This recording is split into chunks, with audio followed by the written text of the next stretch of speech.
हाँ, नमस्कार दोस्तों, ये है एच पी जेपीटी टैट जो स्पेशल पेपर हुआ था 15 अक्टूबर 2023 को, यानी आज। उसका जो है साइकोलॉजी का पार्ट लेकर हम आ गए हैं। इससे पहले हमने जीके पार्ट किया था। चलिए अब साइकोलॉजी पार्ट की तरफ बढ़ते हैं। पहला प्रश्न है, मनोविज्ञान मानव व्यवहार का विज्ञान है, किसने कहा था? तो जो है मनोविज्ञान मानव विज्ञान मानव व्यवहार का विज्ञान है, ये जो कहा था वुडवर्थ ने। Option number A C right हो जाएगा।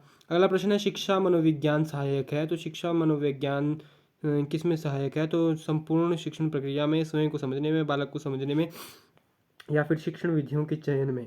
तो इसका जो राइट आंसर होगा वो होगा ऑप्शन नंबर डी, संपूर्ण शिक्षण प्रक्रिया में। अगला प्रश्न है, मानसिक स्वास्थ्य शब्द किसने दिया? तो मानसिक स्वास्थ्य शब्द जो है, जो किसके द्वारा दिया गया था? तो इसका जो राइट आंसर होगा वो होगा ऑप्शन नंबर सी, विलियम स्वीटर। अगला प्रश्न है, मनोविज्ञान की सबसे पुरानी पद्धति कौन सी है? तो जो है मनोविज्ञान की जो सबसे पुरानी पद्धति कौन सी मानी जाती है? तो इसका जो राइट आंसर होगा वो होगा ऑप्शन नंबर ए, आत्मनिरीक्षण। अगला प्रश्न है, विकास एक प्रक्रिया है, ये किसने कहा था? या फिर विकास एक प्रक्रिया है, कौन सी प्रक्रिया है? तो ये विकास एक निरंतर चलने वाली प्रक्रिया है। दोस्तों, विकास जो है एक निरंतर चलने वाली प्रक्रिया है। अगर चैनल को सब्सक्राइब नहीं किया है तो जल्दी से जल्दी सब्सक्राइब कर लें। अगला प्रश्न है, मानसिक आयु की अवधारणा किसने दी थी? तो इसका जो राइट ऑप्शन होगा वो होगा ऑप्शन नंबर ए, बिने द्वारा दी गई थी। अगला प्रश्न है, व्यक्तिगत भिन्नताएं पर्यावरण परिणाम स्वरूप होती है, इसका जो राइट आंसर होगा वो होगा ऑप्शन नंबर सी, आनुवांशिकता। दोस्तों, अगला प्रश्न है, इनमें से कौन सा संवेगी अंग नहीं है? तो इसका जो राइट आंसर होगा वो होगा ऑप्शन नंबर डी, स्मृति। दोस्तों, अगला प्रश्न है, संज्ञानात्मक विकास के लिए कौन सा कारक आवश्यक है? तो जो संज्ञानात्मक विकास के लिए कौन सा कारक आवश्यक है? तो इसका ऑप्शन राइट होगा वो होगा ऑप्शन नंबर डी, उपरोक्त सभी या फिर ये सभी। दोस्तों, अगला प्रश्न है, मानसिक रूप से स्वस्थ व्यक्ति रहता है, वास्तविकता में रहता है, आपको पता ही है। अगला प्रश्न है, खेल के माध्यम से बच्चे का कौन सा विकास होता है? तो बच्चे का जो है सामाजिक, शारीरिक, संवेगात्मक, खेल के विकास से तीनों विकास होते हैं। इसका ऑप्शन हो जाएगा ऑप्शन नंबर डी। अगला प्रश्न है, मनोविश्लेषणात्मक सिद्धांत के जन्मदाता कौन थे? तो इसका जो राइट आंसर होगा वो होगा ऑप्शन नंबर सी, फ्रायड। दोस्तों, अगला प्रश्न है, सीखने का अंतर्दृष्टि का सिद्धांत किसके द्वारा दिया गया?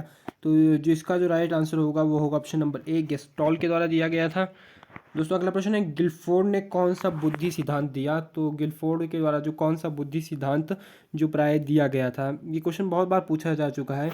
इसका जो राइट आंसर है उसमें हमें कन्फ्यूज़न है कि सक्रिय है कि बहुप्रज्ञा का सिद्धांत है। तो जिसे पता है वो कमेंट करके ज़रूर बताएं। दोस्तों, अगला प्रश्न है, परिवार किस प्रकार का समूह है? तो परिवार जो है एक प्राथमिक समूह है, आप सभी को पता है।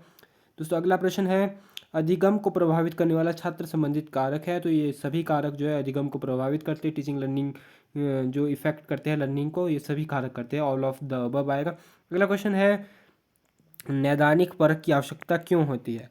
तो इसका जो राइट आंसर होगा वो होगा कि इसकी जो आवश्यकता छात्रों में जो है अभ्यास कार्य बढ़ाने के लिए होती है। दोस्तों, अगला प्रश्न है, पुनर्बलन का सिद्धांत किसने दिया?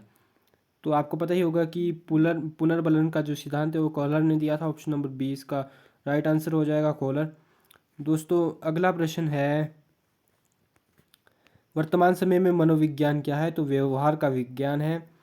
अगला प्रश्न है, अल्पकालीन स्मृति को किस नाम से जाना जाता है? तो इसका ऑप्शन नंबर सी सही हो जाएगा। अगला प्रश्न है, प्रसिद्ध पुस्तक पर्सनैलिटी और साइकोलॉजिस्ट इंटरप्रिटेशन किसने लिखी थी?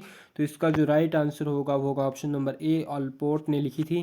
दोस्तों, अगला प्रश्न है, लिप्जिंग में प्रथम मनोवैज्ञानिक प्रयोगशाला किसके द्वारा स्थापित की गई थी? तो लिप्जिंग में जो है पहली प्रयोगशाला स्थापित हुई थी वो बुंट के द्वारा की गई थी। ऑप्शन नंबर 20 का राइट आंसर हो जाएगा बुंट। दोस्तों, अगला प्रश्न है, अनुवांशिकता की असली वाहक है? तो आपको पता ही है कि जीन है। अगला प्रश्न है, टीएटी परीक्षण क्या है? तो टीएटी जो है एक परीक्षण है, इसका राइट आंसर हो जाएगा ऑप्शन नंबर बी। दोस्तों, अगला प्रश्न है, मानसिक आयु तथा कालानुक्रमिक आयु का अनुपात जिसे 100 से गुणा करते हैं, इसका जो राइट आंसर है वो होगा ऑप्शन नंबर बी। दोस्तों, अगला प्रश्न है, मनोसामाजिक विकास का सिद्धांत डैश ने प्रतिपादित किया था? तो इसका जो राइट आंसर होगा वो होगा ऑप्शन नंबर डी, एरिक्सन ने दिया था। ऑप्शन नंबर डी, एरिक्सन, इसका राइट आंसर हो जाएगा।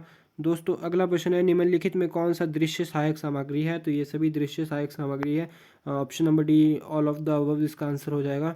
दोस्तों, अगला प्रश्न है, 6 से 11 वर्ष की आयु के बालक डैश अवस्था में आते हैं? तो ये उत्तर बाल्यकाल अवस्था में आते हैं, लेट चाइल्डहुड इसे कहा जाता है। दोस्तों, ऑप्शन नंबर बी राइट हो जाएगा। अगला क्वेश्चन है, विकास की प्रक्रिया आरंभ होती है तो गर्भधान से ही आरंभ हो जाती है। दोस्तों अगला प्रश्न है, समृद्धि क्या है? तो समृद्धि कौन सी प्रक्रिया है? तो इसका जो राइट आंसर होगा वो होगा ऑप्शन नंबर ए, संरचनात्मक। और दोस्तों अगर चैनल को सब्सक्राइब नहीं किया तो चैनल को जल्दी से जल्दी सब्सक्राइब कर लें और कमेंट करके बताएं कि जेईई टेट कैसा था।